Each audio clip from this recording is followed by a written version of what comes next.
আপনার মিসওয়াক নামক সুন্নত আপনার সাথে কবরে যাবে না, টুপি নামক সুন্নত কবরে যাবে না, আপনার পাঞ্জাবি কবরে যাবে না, আপনার আরও কিছু সুন্নতগুলো কবরে যাবে না, যাবে একমাত্র সুন্নত, তার নাম হচ্ছে দাড়ি।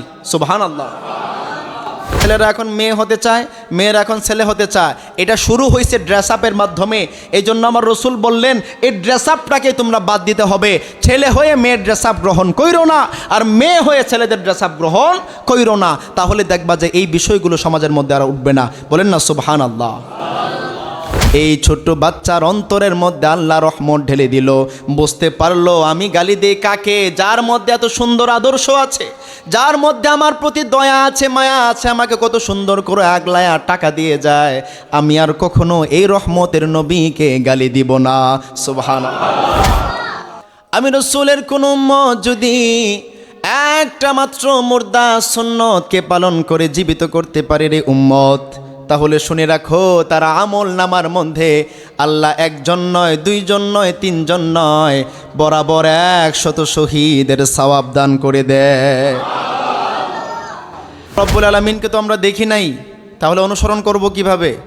আল্লাহ রব্বুল আলামিন বলতেছেন যে হ্যাঁ, আমাকে দেখো নাই, অনুসরণ করতে হবে না, আমার রসুলকে দেখেছো, রসুলকে অনুসরণ করো, মানো, জানো, আমি আল্লাহকে জানা এবং মানা হয়ে যাবে। এখন আমার রসুলকে বললাম, ইয়া রাসূলুল্লাহ, আপনিও তো 1400 বছর 1500 বছর আগে বাহ্যিক দৃষ্টিকোণ থেকে পর্দা করলেন, আপনাকে আমরা দেখলাম না, এখন আমরা কাকে অনুসরণ করব? আমার রসুল স্পষ্ট ভাষায় বলে দিয়ে গেলেন, আল উলামা ওয়ারাসাতুল আম্বিয়া, আমি রসুল চলে গেছি তো কিছু হয় নাই, আমার ওয়ারিশ হক্কানে আলেম রব্বানে আলেম আমি রসুল দুনিয়ার জমিনে রেখে গেলাম, কিয়ামতের আগ পর্যন্ত তোমাদের লিডার হিসেবে থাকবে, তাদেরকে অনুসরণ করলেই আমি রসুলকে অনুসরণ করা হয়ে যাবে। আর আমি রসুলকে অনুসরণ করলেই আল্লাহকে অনুসরণ করা হয়ে যাবে। বলেন না সুবহানাল্লাহ। তাহলে আমরা আল্লাহ রাব্বুল আলামিনকে যদি মানতে চাই, জানতে চাই, কাকে মানতে হবে? নেক বান্দাদেরকে মানতে হবে। কাকে মানতে হবে? নেক বান্দাদের অনুসরণ করতে হবে। আমরা রাজি আছি? আমার রসুলের দলের অন্তর্ভুক্ত যারা, তারাই আমার রসুলের খাস তাওয়াজ্জু পাবে, জিয়ারত পাবে, শাফাআত পাবে, এছাড়া সম্ভব না। এখন আমার রসুল সাল্লাল্লাহু আলাইহি ওয়াসাল্লাম বললেন, ও আমার উম্মতেরা, তোমাদের মধ্যে এমন কিছু লোক আছে যারা আমি রসুলের দলভুক্ত না, যে তারা হচ্ছে 12 শ্রেণীর লোক। কয় শ্রেণীর লোক? প্রথম নাম্বারে যারা আছে, যারা আমি রসুলের দলভুক্ত না, তারা কারা? তারা হচ্ছে যারা সুন্নত থেকে মুখ ফিরিয়ে নিয়েছে। আমার রসুলের সুন্নত জমিনের মধ্যে আছে তো? টুপি, পাঞ্জাবি, মিসওয়াক থেকে শুরু করে আমাদের দাম্পত্য জীবন, সামাজিক জীবন, পারিবারিক জীবনের মধ্যে আমার রসুল আকরাম সাল্লাল্লাহু আলাইহি ওয়াসাল্লামের সুন্নত মুবারক আছে না নাই? এই সুন্নত থেকে যে ব্যক্তি মুখ ফিরিয়ে নিয়ে পশ্চিমা কালচারের মধ্যে নিজেকে ডুবিয়ে দিল, ইহুদি নাসারার পায়তারা করলো, ওই ব্যক্তি আমি রসুলের অন্তর্ভুক্ত হতে পারে না। আল্লাহর হাবিব সাল্লাল্লাহু আলাইহি সাল্লাম বললেন, ও আমার উম্মতেরা, কিয়ামতের আগে আমি রসুলের অসংখ্য হাদিস বিলুপ্ত হয়ে যাবে, অসংখ্য সুন্নত ধামাচাপা পড়ে যাবে। এই সময়ে কোনো বান্দা আমি রসুলের কোনো উম্মত যদি একটা মাত্র মুর্দা সুন্নতকে পালন করে জীবিত করতে পারে রে উম্মত, তাহলে শুনে রাখো তার আমল নামার মধ্যে আল্লাহ একজন নয়, দুইজন নয়, তিনজন নয়, বরাবর 100 শহীদের সওয়াব দান করে দেয়। আর ওই সকল শহীদের মর্যাদা হচ্ছে এমন। বললাম, ইয়া রাসূলুল্লাহ কেমন? আমার রসুল বললেন, বদর, উহুদ, খন্দকের মধ্যে যারা কালিমার পতাকাকে সমুন্নত করতে গিয়ে একদম নাঙ্গা তরোয়ালের মধ্যে নিজের গর্দানগুলো দিয়ে দিয়ে শহীদ হয়েছে রে উম্মত, ওরকম মাকামওয়ালা শহীদদের কাতারে আল্লাহ তাআলা তাদের নাম লিখে দিবে। সুবহানাল্লাহ। আখিরি জামানার মধ্যে আপনি দেখবেন আমাদের মধ্য থেকে অনেক সুন্নত চলে গেছে।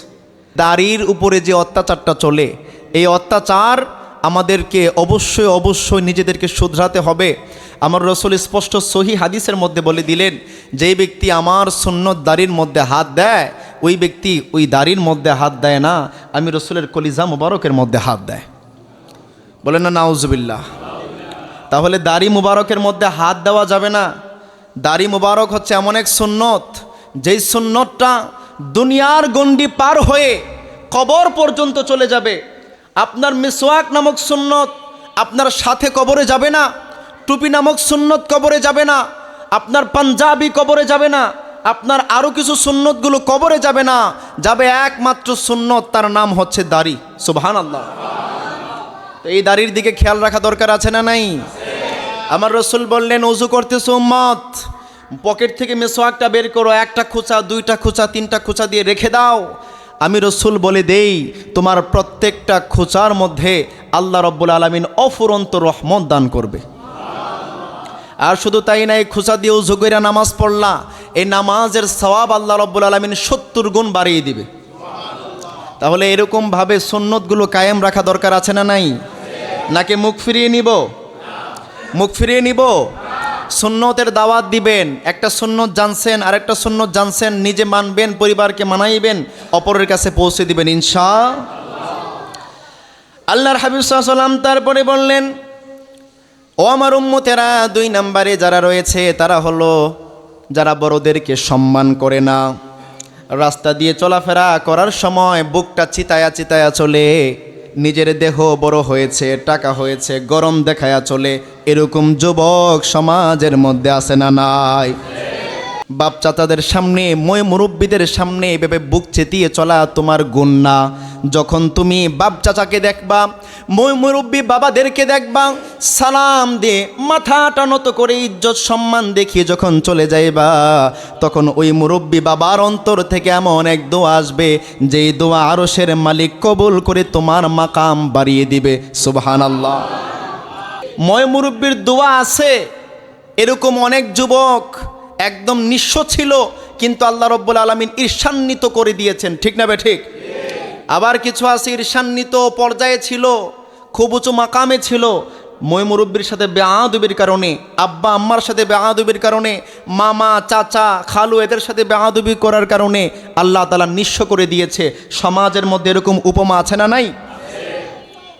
ঠিক তদ্রূপ আমার রসুল বললেন, যারা কিনা মই মুরব্বীদেরকে সম্মান করে না এবং যারা কিনা ছোটদেরকে স্নেহ করে না, দূর দূর দূর দূর করে তাড়িয়ে দেয়। খেলা খেলতেছে কিছু যুবক একসাথে, কিছু ছোট্ট বাচ্চা কাচ্চা একসাথে, মই মুরব্বী আসলো, আয়সা ছেলেদেরকে লাঠি দিয়ে দৌড়ানি দিল, এদিক সেদিক চলতে গিয়ে পড়ে গেল, হাত ভেঙে গেল। এরকম উপমা আমাদের সমাজে আছে না নাই? এগুলো থেকে নিজেদেরকে সরিয়ে আনতে হবে। আমার রসুল রাস্তা দিয়ে হেঁটে যায়, কাফেরের বাচ্চা আমার রসুলকে গালি দেয়, নাউজুবিল্লাহ। আমার রসুলকে গালি দেয়, আমার রসুল একটা করে টাকা পয়সা দিরহাম তাকে উপহার দেয়। দ্বিতীয় দিন আবার গালি দেয়, আমার রহমতের নবী তাকে একটা করে দিরহাম উপহার দেয়। 3 নাম্বার দিন গালি দেয়, আর একটা দিরহাম উপহার দেয়। এই ছোট্ট বাচ্চার অন্তরের মধ্যে আল্লাহ রহমত ঢেলে দিল, বুঝতে পারলো আমি গালি দিই কাকে? যার মধ্যে এত সুন্দর আদর্শ আছে, যার মধ্যে আমার প্রতি দয়া আছে, মায়া আছে, আমাকে কত সুন্দর করে আগলায় আর টাকা দিয়ে যায়, আমি আর কখনো এই রহমতের নবীকে গালি দিব না। সুবহানাল্লাহ। এই হচ্ছে আমার রসুলের আদর্শ। আমরা যদি এইভাবে করে ছোট বাচ্চাদেরকে আদর্শ শিক্ষা দিই, তাহলেই তারা আদর্শবান হবে। আর যদি দূর দূর সুরসুর করি, তার অন্তরের মধ্যে সুপ্ত একটা ঘৃণা জন্মাবে, যেটা বড় হলে সে প্রকাশ করার চেষ্টা করবে। ঠিক না বে ঠিক? তাহলে 2 দিক থেকে আমাদেরকে শিথিল হতে হবে, যে বড়দেরকে সম্মান করব যুবকরা, ছোটরা, আর ছোটদেরকে মহাব্বত করবে, স্নেহ করবে বড়রা। ঠিক না বে ঠিক? আল্লাহ তাআলা কবুল করুক, বলি আমিন। আল্লাহর হাবিব সাল্লাল্লাহু আলাইহি ওয়াসাল্লাম তারপরে বললেন, 3 নম্বরে ওই ব্যক্তিরা আছে যারা কিনা বিভিন্ন উপায়ে নিজেদের ভাগ্যগুলো পরীক্ষা করে, হাতের মধ্যে ভাগ্য দেখে। আছে না নাই? ভাগ্য কার হাতে? বলেন না কার হাতে? আমার ভাগ্য আমার হাতের মধ্যে না, আমার কপালের মধ্যে না, হাতের ভাঁজে ভাঁজে আমার ভাগ্য নাই। যেই ব্যক্তি হাতের ভাঁজে ভাঁজে ভাগ্য দেখে ভণ্ডামি করছে, তাকে বলতে চাই, যার 2টা হাত নাই তারও ভাগ্য আছে, তাকেও আল্লাহ খাওয়াচ্ছে, পড়াচ্ছে, চলাচ্ছে। ঠিক না ঠিক? যদিও বা আমাদের ঢাকার জমিনে এগুলা নাই বললেই চলে, আলহামদুলিল্লাহ বলেন, কিন্তু প্রত্যন্ত অঞ্চলে এ সকল কিছু দেখা যায়। আমি একবার সেই সুনামগঞ্জ মাহফিলে গেলাম। সুনামগঞ্জ মাহফিল থেকে সকালে যখন ব্যাক করতেছি, এক জায়গার মধ্যে, এক গ্রাম্য বাজারের মধ্যে অনেকগুলো মানুষ একভূত হয়ে আছে। আমার একটু কিউরিওসিটি জন্মাইলো যে একটু দেখে আসি কি হচ্ছে। গিয়ে দেখলাম যে এক ব্যক্তি মানুষের হাত ধরতেছে এবং তার পাশে খাঁচার মধ্যে একটা টিয়া পাখি আছে। কি পাখি আছে? এই টিয়া পাখিটাকে সারার পরে টিয়া পাখি মুখ দিয়া যেই চিঠিটা নেয়, এই চিঠির মধ্যে যা উঠে এটাই নাকি তার ভাগ্য। নাউজুবিল্লাহ। মানুষ উৎসাহিত হয়ে 10 টাকা 5 টাকা করে দিচ্ছে, এই লোক পকেট ভারী করতেছে, কিন্তু যারা দিচ্ছে তারাও জানতেছে না, যে করতেছে সেও জানতেছে না। এইটা জঘন্যতম কুফরি হয়ে যাচ্ছে। ঠিক না ঠিক? ভাগ্য দেখা এটা কার শান? আল্লাহর শান। এটা যখন বান্দার পর্যায়ে নিয়ে আসবে তখন রব্বুল আলামিনের সাথে কুফরি হয়ে যায়। এই কাজ আমরা কখনো করব না, করতে দিব না ইনশাআল্লাহ। কেননা এই কাজ করলে আমার রসুল বললেন সে ব্যক্তি আমার দলভুক্ত না, আমার উম্মতের কাতারে তার নামটা আর থাকে না। যখন আমার রসুল বলবেন আমার উম্মত না, তখন আমার আল্লাহ তাকে চিনবে না। যখন আমার আল্লাহ তাকে চিনবে না, তখন তার উপর রহমত বর্ষণ হবে না। আর যখন রহমত বর্ষণ হবে না, তখন তার মৃত্যুটা হবে রাস্তাঘাটে অবমৃত্যু। ঠিক না ঠিক? তারপরে আমার রসুল বললেন, ও আমার উম্মতেরা, যেই ব্যক্তি মানুষের অনিষ্ট করার জন্য কুফরি করে, কালো জাদু করে, যারা কিনা মানুষের অনিষ্ট করার জন্য তাবিজ তোমার করে, আছে না নাই? এই সমাজের মধ্যে এই ভাইরাসটা সবচেয়ে বেশি আছে। আপনার সুখ, আপনার একটু মর্যাদা, আপনার ছেলেটা ভালো রেজাল্ট করেছে, আপনার মেয়েটাকে ভালো পাত্রস্থ করেছেন, ওমা প্রতিবেশীর সহ্য হচ্ছে না, ভাইয়ের সহ্য হচ্ছে না, ভাবির সহ্য হচ্ছে না। আমার রসুল স্পষ্ট হাদিসের মোবারকের মধ্যে বলে দিলেন, যে ব্যক্তি এভাবে করে অন্যের অনাচার করে, দুষ্কৃতিকারী, এই ব্যক্তিগণ আমি রসুলের দলভুক্ত কখনো হতে পারবে না। কেননা আমার আল্লাহ তোমাদেরকে দেহ দান করেছে। আমাকে এই দেহটা কে দিয়েছে? এই হাতটা কার হাত? বাহ্যিক দৃষ্টিকোণ থেকে এই হাত আমার হাত, এই কথা আমার কথা, এই পা আমার পা, কিন্তু শরীয়তের হুকুম হচ্ছে আমার হাত, আমার পা, আমার জবান, আমার শরীর। কিন্তু আমাকে আল্লাহ এই অধিকার দেয় নাই যে আমার হাতের মধ্যে আমি একটা আঁক দিতে পারবো। ঠিক না ঠিক? আমার গালের মধ্যে আমি একটা ট্যাটু আঁকতে পারবো, একটা আঘাত করতে পারবো। এই অধিকার আমার গালের মধ্যে আল্লাহ আমাকেই দেয় নাই। ঠিক না ঠিক? তাহলে অন্যের অনিষ্ট করার জন্য এই অধিকার আল্লাহ কাকে দিল? আপনাকে দিয়েছে? তাকে দিয়েছে না। কিন্তু সেই ব্যক্তি এত বড় হুকুম অমান্য করে যখন আরেক ব্যক্তির অনিষ্ট করলো, আমার রসুল বলে দিল স্পষ্ট ভাষায়, তুমি আমার অন্তর্ভুক্ত।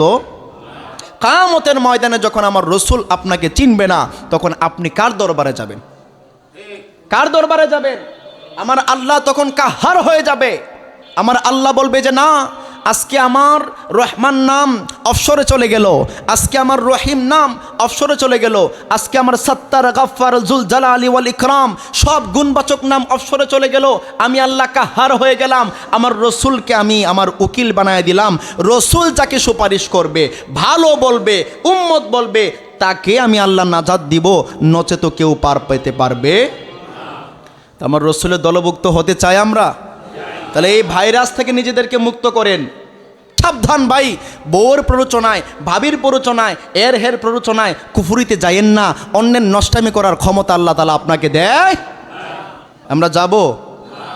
বলেন না ইনশাআল্লাহ। আল্লাহ তাআলা কবুল করুক বলে আমিন। আল্লাহর হাবিব সাল্লাল্লাহু আলাইহি ওয়াসাল্লাম তারপরে বললেন, ও আমার উম্মতেরা, ওই সকল মানুষ আমি রসুলের দলভুক্ত না যারা কিনা বেদিনদের সাথে নিজেদের সম্পর্ক রাখে। নাউজুবিল্লাহ। বেদিন হচ্ছে তারা যারা আল্লাহকে মানলো, রসুলকে চিনল না, আল্লাহকে মানলো, রসুলের বিরুদ্ধে তরবারি ধরলো, তারা হচ্ছে বেদিন। ইয়াহুদি নাসারা, কথা বলেন ঠিক না বেঠে? ইয়াহুদি নাসারা আমার রসুল বললেন, ও আমার উম্মতেরা, ইয়াহুদি নাসারাদেরকে আল্লাহ তাআলা জুমাবার দিতে চাইলেন, তারা গ্রহণ করলো না। আল্লাহ রাব্বুল আলামিন তাদেরকে শনিবার আর রবিবার দিয়ে তাদেরকে ক্ষান্ত করলেন, আর তোমাদেরকে আল্লাহ রাব্বুল আলামিন জুমাবার দিয়ে আলাদা এবং ধন্য করে দিয়েছেন। আলাদাও করেছেন, ধন্যও করেছেন। সুবহানাল্লাহ বলবেন না? তাদের ধর্মের সাথে আমাদের ধর্মের ঠিক নাই, তাদের নিয়মের সাথে আমাদের নিয়ম ঠিক নাই, তাদের উৎসবের সাথে আমাদের উৎসব ঠিক নাই। ঠিক না বে ঠিক? তাদের কালচারের সাথে আমাদের কালচার ঠিক আছে? ঠিক না বে ঠিক? কালচার মিলে যায়। আমাদের কালচার আর কি, আমি বলছি না যে ইসলামের কালচার মিলে না, তাদের কালচারের সাথে আমাদের কালচার মিলে যাচ্ছে। তারা ডিজে গান করে, আমরাও ডিজে গান করি। তারা উৎসবের মধ্যে লাইটিং করে করে এইটা ওইটা করে ছেলে মেয়ে নর্তকী নাচায়, আমরাও নাচাই। তারা বার্থডের মধ্যে কেক কাইটা বাতি জ্বালাইয়া উৎসব করে, আমরাও করি, আছে না নাই? তারা বিয়ের মধ্যে গান বাদ্য করে, তারা ড্রেস পরে নিজেদের মতো করে, আমরা পরি তাদের মতো করে। আমাদের মেয়েদেরকে পর্দায় রাখার কথা আমরা ওয়েস্টার্নের মধ্যে লাগাই দিছি, আছে না নাই? তাহলে এদের সাথে আমাদের যদি ধর্মের মিল না থাকে, এদের সাথে যদি আমাদের উৎসবের মিল না থাকে, এদের সাথে যদি আমাদের কোনো ধরনের কার্যকলাপের মিল না থাকে, তাহলে আপনার আমার জীবনাদর্শ কিভাবে এদের হয়ে গেল বুঝে আসার দরকার আছে না নাই? একটু বোধগম্য করেন নিজেদেরকে। একবার প্রশ্ন করেন যে আসলে আমি মুসলিম হিসাবে পরিচয় দেই, মুসলিমদের কালচার আমার মধ্যে কতটুকু আছে? মুসলিমদের কালচার আমার মধ্যে কতটুকু আছে? যদি না থাকে আজকে থেকে তাওবা করেন আর ফিরেন। আমি ঠিক হব, আমার ছেলেকে ঠিক করব, আমার মেয়েকে ঠিক করব। অমুসলিমদের কালচারে আমি আর কখনো তাদেরকে রাখতে দেব না। আমাদের আদর্শ আছে না নাই? আমাদের উৎসব আছে না নাই? আমাদের ধর্মের মধ্যে কোনো কিছু কমতি আছে? হাসি খুশির কোনো কমতি আছে? তাহলে কেন আপনি অন্য ধর্মের একদম নিকৃষ্ট জিনিসগুলো, যেই ধর্মে ইহুদি নাসারাদের মধ্যে যারা কিনা এসব কাজ করে, ইহুদি নাসারাদের ধর্মেও এগুলো নিকৃষ্ট বলা হয়েছে। অন্য ধর্মের নিকৃষ্ট জিনিসগুলো আপনি কেন গ্রহণ করছেন? আপনার ঈমানের কাছে আমার প্রশ্ন, আপনার ঈমানের কাছে আমার প্রশ্ন, কেন এগুলো গ্রহণ করলেন? যদি গ্রহণ করে থাকেন আজকে তাওবা করেন, বাদ দেন।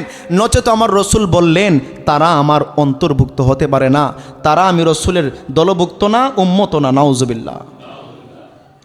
আমার রসুল সাল্লাল্লাহু আলাইহি ওয়াসাল্লাম তারপরে বললেন, ও আমার উম্মতেরা, যে সকল নারী পুরুষদের ড্রেস আপ পরে আর যে সকল পুরুষ নারীদের ড্রেস আপ পরে, তারা আমি রসুলের দলভুক্ত হতে পারে না। আল্লাহু আকবার। এরকম অনেক নারী সমাজের মধ্যে আছে, জিন্স প্যান্ট পরে, টাইট ফিট শার্ট পরে, তার কি দেখা যাচ্ছে না দেখা যাচ্ছে এসব নিয়ে তার কোনো মাথা ঘামাঘামি নাই। মা, ও আমার বোন, আপনিও নিজেকে একটু সেফ করে চলেন, নিজেকে একটু সেফ করে চলেন। বাবা, আপনাদেরকে পায়ে হাত করে বলি, আপনার ঘরের মধ্যে যারা একটু উপযুক্ত আছে, আপনার স্ত্রী, আপনার মেয়ে, আপনার বোন, আপনার মা, তাদের সবাইকে আপনারা একটু পর্দানিসীনভাবে রাখবেন। ছেলেদের পোশাক পরতে দিয়েন না, মেয়েদেরকে ছেলেদের পোশাক পরতে দিয়েন না, আর ছেলেদেরকে মেয়েদের পোশাক পরতে দিয়েন না। আমাদের সমাজের মধ্যে অনেক অনেক অনেক গোপনে গোপনে সমকামী বেড়ে গেছে, আছে না নাই? ছেলে ছেলে সমকামিতা করে, মেয়ে মেয়ে জিনা করে, নাউজুবিল্লাহ। এরকম বিষয়গুলো থেকে নিজেদেরকে সচেতন রাখা দরকার আছে। যুব সমাজদেরকে সচেতন করার দরকার আছে না নাই? মেয়েদের মধ্যে লেসবিয়ান বেড়ে গেছে, ছেলেদের মধ্যে সমকামী বেড়ে গেছে। এগুলোর একটাই কারণ, সেটা হচ্ছে চলাফেরার মধ্যে এক হয়ে গেছে, চলাফেরার মধ্যে এক হয়ে গেছে। ছেলেরা এখন মেয়ে হতে চায়, মেয়েরা এখন ছেলে হতে চায়। এটা শুরু হয়েছে ড্রেস আপের মাধ্যমে। এই জন্য আমার রসুল বললেন, এই ড্রেস আপটাকে তোমরা বাদ দিতে হবে। ছেলে হয়ে মেয়ের ড্রেস আপ গ্রহণ কইরো না, আর মেয়ে হয়ে ছেলেদের ড্রেস আপ গ্রহণ কইরো না। তাহলে দেখবা যে এই বিষয়গুলো সমাজের মধ্যে আর উঠবে না। বলেন না সুবহানাল্লাহ। তারপরে আমার রসুল বললেন যে ওই ব্যক্তি আমি রসুলের দলভুক্ত না যেই ব্যক্তি প্রতারণা করে। প্রতারক সমাজের মধ্যে আছে না? প্রতারক এক কথা দিয়ে আরেক কথা কয়, 2 দিনের ডেট দিয়া 5 দিন ঘোরায়, 10 দিনের ডেট দিয়া 20 দিন ঘোরায়। এরকম প্রতারণা আছে না নাই? ভালো জিনিস দেখায়া মন্দ জিনিস ঢুকায়া দেয়, আছে না নাই? আছে। আমার রসুল বাজারের পাশ দিয়ে হেঁটে যাচ্ছেন, শস্যর স্তূপ দেখলেন, আমার রাসূল সাল্লাল্লাহু আলাইহি ওয়াসাল্লাম শস্যের মধ্যে হাত ঢুকাই দিলেন, আঙ্গুলের আগার মধ্যে দেখলেন যে ভেজা ভেজা লাগে। আমার রাসূল বললেন, ও ব্যবসায়ী, এই ভিতরে ভেজা শস্য, উপরে শুকনা শস্য, কারণ কি? আমার রাসূলকে ওই ব্যবসায়ী উত্তর দেয়, ইয়া রাসূলুল্লাহ, একটু আগে বৃষ্টি আসছিল, শস্যগুলো ভিজে গেল, আমি কি করলাম, উপরে ভালো শস্য দিয়ে দিলাম যাতে করে ভেজা শস্যগুলো দেখা না যায়, কাস্টমার যেন ছুটে না যায়। আমার রাসূল বললেন, তুমি কি ওই হাদিসটা পড়ো নাই, শোনো নাই, যে হাদিসের মধ্যে আমি রাসূল বলেছি যে ওই ব্যক্তি আমি রাসূলের অন্তর্ভুক্ত না যেই ব্যক্তি এরকমভাবে প্রতারণা করে, এরকমভাবে প্রতারণা করে। ওই সাহাবী সাথে সাথে তওবা করলেন। আমার রাসূলকে বলেন, ইয়া রাসূলুল্লাহ, আমি আজকের পর থেকে আর কখনো এই প্রতারণা করব না। বলেন তো দেখি, আমাদের সমাজের রন্ধ্রে রন্ধ্রে এরকম ভাইরাস আছে না নাই? আল্লাহ তাআলা আমাদেরকে হেফাজত করুক বলে আমিন।